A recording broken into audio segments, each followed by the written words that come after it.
Hello বন্ধুরা, cook with মৌহার চ্যানেলে সবাইকে স্বাগত জানাই। আজকে আমার রেসিপি হলো ফুলকপি দিয়ে ভেটকি মাছের ঝোল।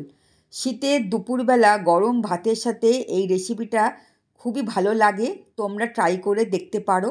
তাহলে চলো শুরু করি।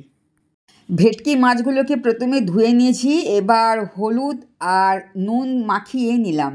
এবার কড়াইতে বেশ খানিকটা সর্ষের তেল গরম করে মাছগুলো এপিট ওপিট ভালো করে ভেজে তুলে নিলাম। এবার ওই তেলের মধ্যে 1 চামচ গোটা সাদা জিরে আর একটা তেজপাতা ফোড়ন দিলাম। এবার আগে থেকে একটু ভাপিয়ে নিয়েছিলাম ফুলকপিগুলোকে। এবার কড়াইতে তেলের মধ্যে ফুলকপিগুলো একটু ভেজে দিলাম। ফুলকপিগুলো ভাজা হয়ে গেছে, এবার লম্বা করে কেটে রাখা আলুগুলো এবার দিয়ে একটু ভেজে নিচ্ছি।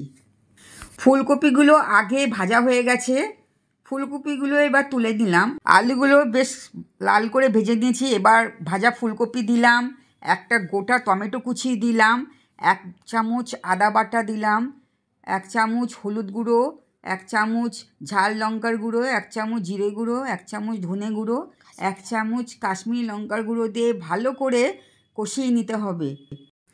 সবজিগুলো ভালো করে কষিয়ে নিয়েছি। এবার স্বাদ মতো নুন আর চিনি দিয়ে ভালো করে নেড়ে পরিমাণ মতো জল দিলাম। এবার ভাজা মাছগুলো এর মধ্যে দিয়ে ফুটতে দেবো 2 মিনিট। সবজিগুলো সেদ্ধ হয়ে গেছে, এবার ওপর থেকে 1 মুঠো ধনেপাতা ছড়িয়ে দিলাম আর 1/2 চামচ গরম মশলা গুঁড়ো দিয়ে ভালো করে নেড়ে নিয়ে গ্যাসটা বন্ধ করে দিলাম। গরম ভাতের সাথে এই ভেটকি মাছের ঝোলটা খেতে অসাধারণ হয়। আমার এই রেসিপিটা যদি তোমাদের ভালো লাগে তাহলে লাইক, শেয়ার, সাবস্ক্রাইব করতে ভুলো না।